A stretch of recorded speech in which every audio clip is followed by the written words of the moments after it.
The last couple years, I find myself drawn to walk through forests that have been affected by wildfire.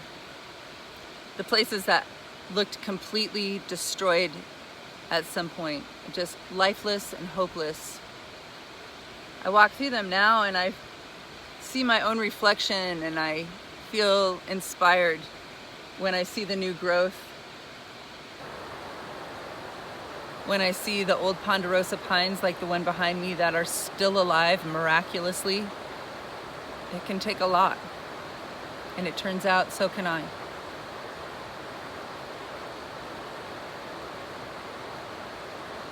When I was pretty fresh from my mastectomy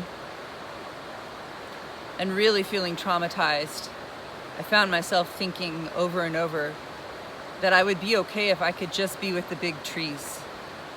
I really wanted to go back to the Quinault rainforest where I had lived, just the biggest, gentlest trees I knew. And I didn't have the strength or endurance to get there.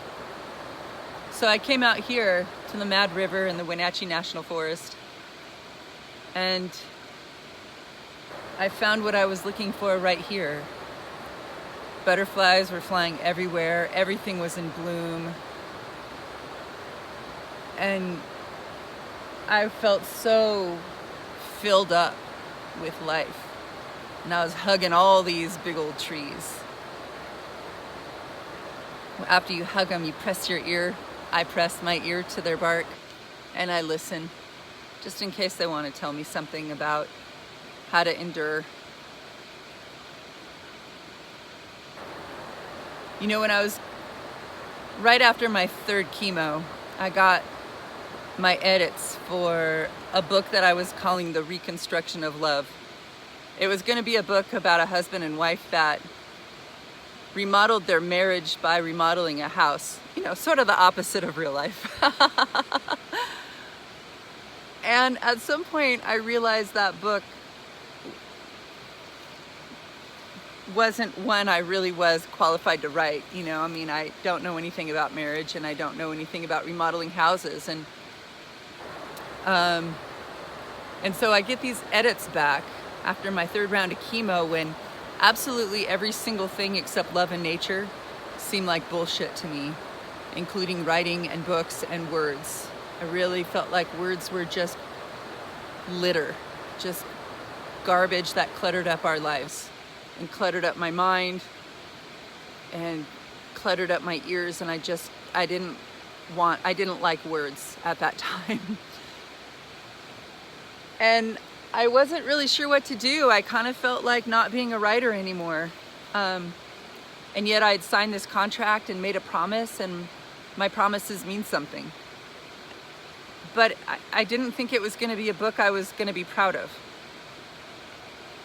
And so I took some time to think about it, and I realized buying my way out of the contract wasn't the right answer, and writing a book I wasn't going to be proud of wasn't the answer, and that I needed to scrap it and begin again. And so I did. I wrote what's worth keeping. And I wrote it about that moment in my life when everything seemed like bullshit,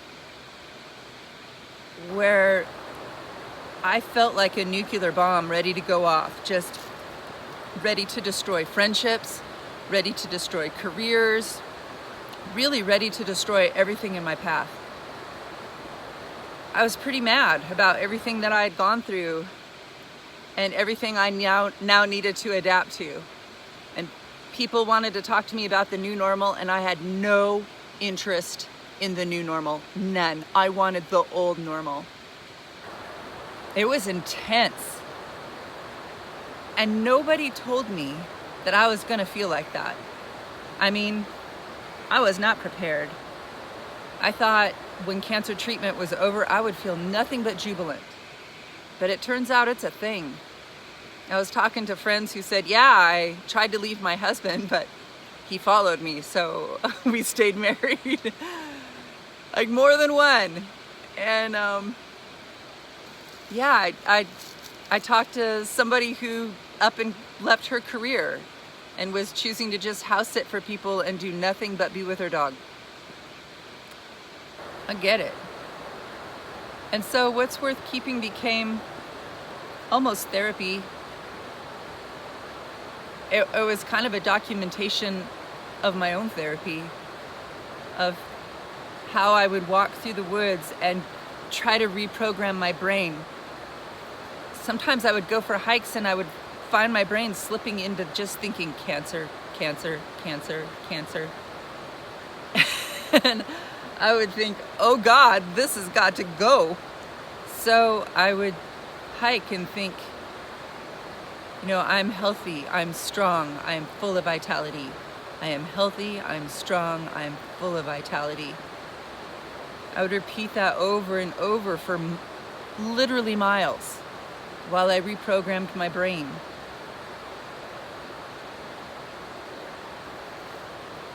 And I remember the first time I went skinny dipping in nature again, suddenly feeling all these other parts of my body that had not changed. And you're rolling over on my back to do a little back float, back kick, whatever, back to shore, and thinking, wow, my boobs used to jiggle on the surface when I did this, and now they're not. And that was kind of weird, but the water was so cold that I couldn't stay in that thought for long. I was losing feeling in my arms and needed to get back. Nature has a way of making us be present. Just making us be present and realizing this moment is just fine. It's fine. Yeah, this big tree behind me looks like it should have died, but it didn't. Same with me. Ponderosa pines and people, they can take a lot.